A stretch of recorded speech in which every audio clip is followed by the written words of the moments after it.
So hi, um, I guess I decided to do this video because um, sometimes we forget the necessity to do certain things.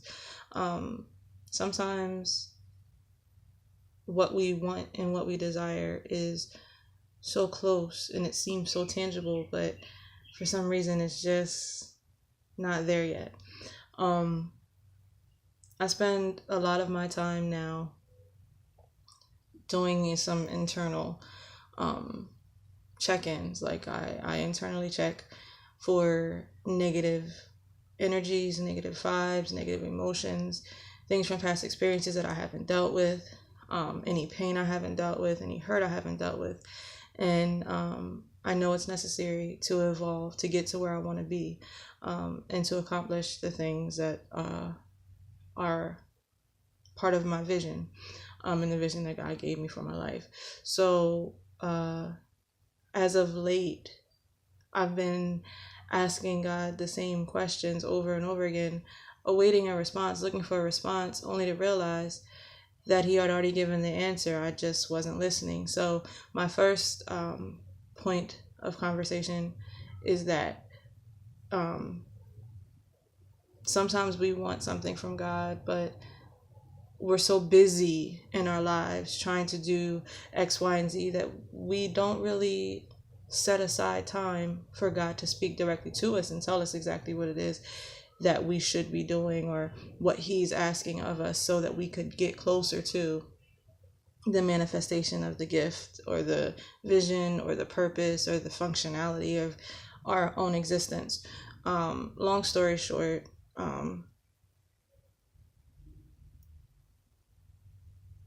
if you desire something from God, or you're asking God for something or to do something in your life, or to send the right people to you, sometimes He has, no, not sometimes, all the time, He always has the answer. But we may not be ready to receive it, and He knows that. So He'll hold on to it until we've done that thing that He's asked us to do. And sometimes it's something that we don't want to do.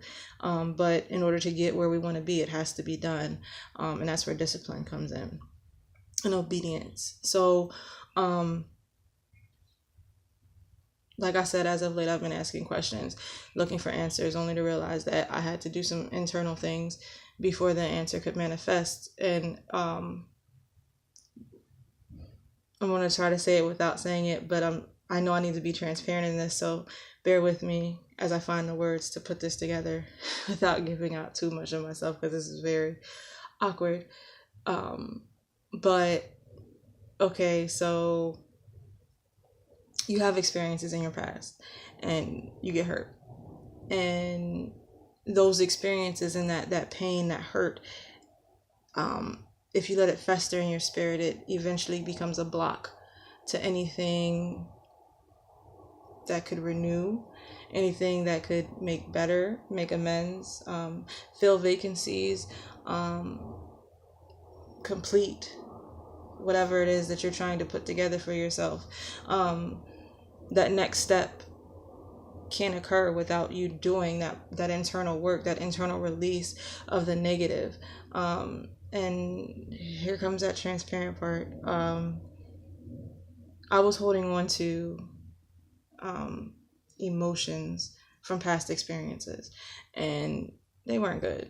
And I thought I was doing myself a good thing by putting up walls. And a lot of times we subconsciously do that. After being hurt, you put up walls.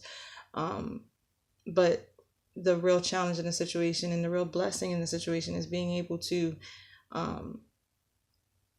keep those walls down and expose the truth of how you feel. And once you face the truth of how you feel about it, you can deal with it and move forward. So for me, that's what I had to do. I had to deal and move forward. But in dealing, I had to dig and dig and dig until I got to the foundations of the thought processes that I was allowing my spirit to manifest these emotions that became negative, which caused the walls to go up, which caused me to put up blocks to things that I should have probably been open to by this point, and otherwise been blessed. So that digging that I had to do, I did. And so I woke up this morning and I said to myself, self, no longer do you have to be the person that feels that way. No longer do you have to live in those emotions. You can discard them, and you'll have this space, this freedom, this relief, this weight will be removed. Or you can keep them and stay where you are, stay wondering, stay hoping, stay thinking that something's going to manifest without you doing any of the work, but you know you need to do it. So what's it going to be? So today I woke up and I thought about the things that was causing all this negativity and all this harboring of bad things and bad thoughts towards myself, and probably towards experiences that and doors and opportunities. And in doing so, I was able to change the thought processes and change some words, because words are very important.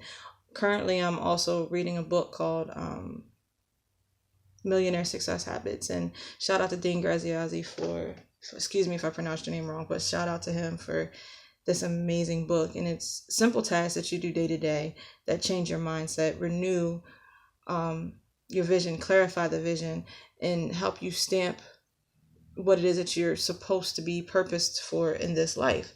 I already know my purpose. It's just a matter of making it manifest over all other things, letting go of certain things and changing my mindset and changing my thought process and changing the words I allow to sit in my spirit and fester, and sometimes grow, bad or good, whatever it may be. But so to tie the book to the experience and the mindset and the decision to change my thought processes and to remove and release the things that are negative, sometimes words, simple words, can cause attachments, can cause negative energies to spark, which can eventually cause a wall to go up. A wall that doesn't necessarily need to go up, because the real beauty of the experience is allowing yourself to endure whatever that experience is, or allowing whatever opportunity it is to manifest or to come to you. So you have to change some words sometimes. So sometimes it's as basic as saying, okay, these are the trigger words that bring about negative energies, and these are the better options. And in choosing the better options, you change your mindset. And I know, as simple as it sounds and as simplistic as it sounds, and you may not believe it, but I'm a witness to it, and it does work. And just as simple as saying, okay, I don't want to think that way anymore. I'm going to replace that thought process with this one, and actually doing it. It'll allow you to see things differently and open up yourself when otherwise you may have been closed because of past experiences or because of past situations where you thought, no, I'm not going to open myself up again like that, because I know that it's not going to do me any good, or everybody's the same, or I'll just get hurt again. If I make myself that vulnerable again, I won't do that. Things of that nature. If you switch it to like, this experience taught me this lesson. From this lesson, I know that moving forward, I can't repeat it. So therefore, I want to attract this. And that's what you'll start to attract. It's that simple. That was my first point. So work on, I challenge you to work on your mindset, your thought processes, your words, your trigger words. Dig deep. You want greater things, you got to be something different than what you are. Sometimes that causes you to remove some things and change some things and think upon things differently. And that can't happen unless you do the work of the things that you have in you now. You have to be able to differentiate between what should stay and what should go. And if it needs to go, kick it to the curb. Seriously. That's a lesson in and of itself, and it's a challenge, but I encourage you all to take that journey. I invite you to take that journey. And if you would like to take that journey, you can find me on social media through my webpage, and I can help you start that journey, walk that journey, encourage you along the way. If I can't help you, I can put you in the direction of someone who can. But I'm pretty sure I'll be willing to bet I can help. Secondly, in order to This is all going together. But in order to be who it is that God would have you to be, sometimes, like I said, you have to listen. So my challenge to you in that is, are you listening? No, seriously, are you listening? Not just to me right now, this moment, but are you listening to what God has for you? Because sometimes you may think you know based upon your own vision or based upon what you feel like in your heart God has told you. But if you're not listening to him, he can't speak. And you'll be running around like a chicken with your head cut off trying to say, well, where's God? Where's God? He said he was going to, I'm waiting for him to do, no, whatever. Listen, if you aren't still, how can you hear him?